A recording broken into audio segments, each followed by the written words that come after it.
Well, here we are again. So we still have our lossless transmission line model, well, a small part of it. So we can look through the circuit elements and see what kind of waves we can get out of this. Is that right, Matt? Yeah, that's great, because we'll see how the voltage and current change down the line and see how long it takes to charge this, what was that, I think 14,000 kilometers. It's a long distance for that cable. Okay, let's go ahead with KVL. Let's jump right in. So let's say we start here on the circuit. We start with a rise in voltage. Then there's a drop in voltage from the first inductor, so that's 1/2 L change of Z di dt.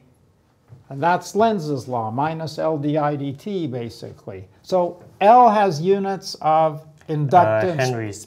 Henries per meter, inductance per length. Okay, let's keep going. Then we do this again for the second half inductor, except this time we do d dt with I plus delta I, because the current has changed past this point. Right, because some of that current's getting shunted into the capacitor. We'll come to that later when we do KCL, right? Yeah. Then we go down in voltage with the change. So minus V plus delta V. All these equal 0, and that's the KVL. Now we have to simplify this, right? Let's do it. So let's start. Let's do the easy part. Yeah. Well, we just cancel out whatever we can, so obviously V goes out. And now here, let's start a new line. Yeah, that's a good idea. We can group these two L's together. And the delta Z's? di dt.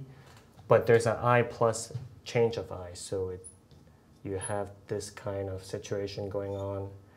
Equals 0. Did I do anything wrong? No, I think that's right. Oh wait, and then, change of V. Let's... Here, minus change of V.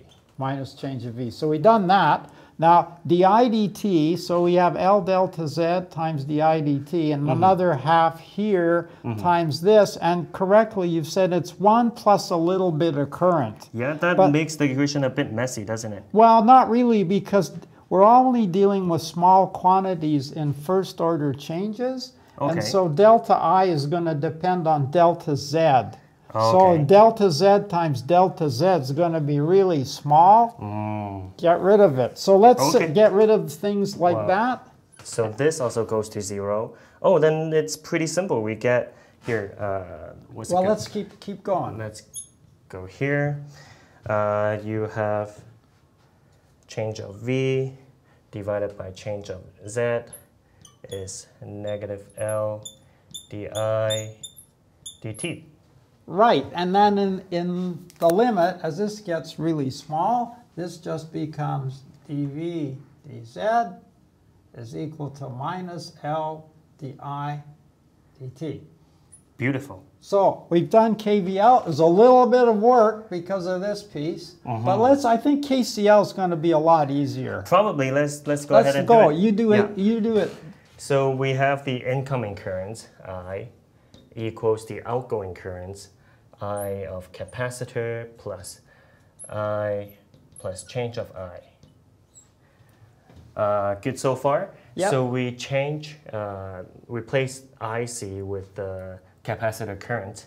So we would get I equals C dV dt times and the segment of delta Z. Yeah, C delta Z. Because it's a capacitance per unit length. Right. Plus I plus change of I. Oh boy, that makes it really easy, right? Yeah, because you cancel out the I.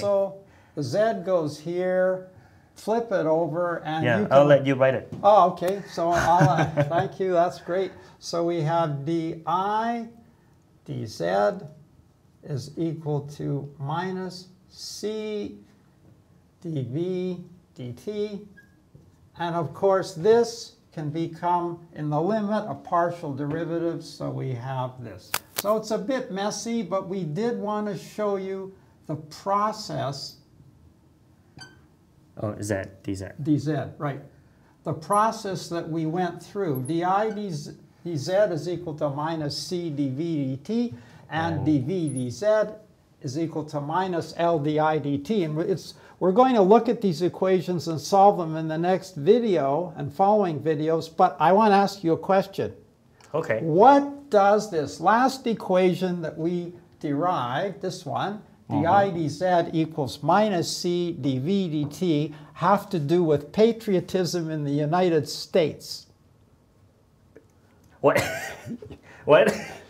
Patriotism in the United States. Well, the first line of the American national anthem is, "Oh, say, can you see?" There we are, right there.